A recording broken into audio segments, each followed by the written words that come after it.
আল্লাহর নবী সাল্লাল্লাহু আলাইহি সাল্লাম, আল্লাহর কসম বন্ধু, উম্মতের আমল নামা নবীজি সাল্লাল্লাহু আলাইহি সাল্লাম হাসরের ময়দানে দেখবে।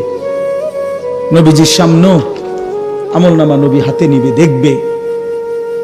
যখন আমল নামা হাতে নিয়ে দেখবে নবী, পৃষ্ঠার পর পৃষ্ঠা ফজরের নামাজ নাই, 5 ওয়াক্ত নামাজ নাই, হালাল রিজিক বলতে কিছু নাই, 30 বছর সুদের টাকা, ঘুষের টাকা, কিস্তির টাকা, 30 বছর ধরে নাচ গান, নাটক, সিনেমা, ঘরে টেলিভিশন, বাজারে টেলিভিশন, স্ত্রী বেপর্দা, ছেলেটা নামাজ পড়ে না, মেয়েটা পর্দা করে না, নিজে বিড়ি সিগারেটের মধ্যে আসক্ত, কারো নামাজ নাই, বন্দিগি নাই, কোরআনের তিলাওয়াত নাই।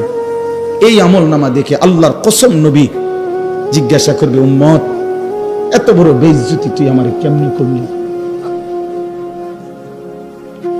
উম্মত আমার সামনে এটা তুই কি দিলি? তুমি কি জানো উম্মত, আমি 23টা বছর টানা তোর জন্য কেঁদেছিলাম উম্মত। আমি এমন কাঁদা কাঁদছি রে উম্মত তোদের জন্য, এশার নামাজের পরে দাঁড়াইছি, ফজরের আজান পর্যন্ত আমি আমার মালিকের কাছে তোদের জন্য, উম্মতের জন্য চোখের পানি ফেলে কাঁদছিলাম।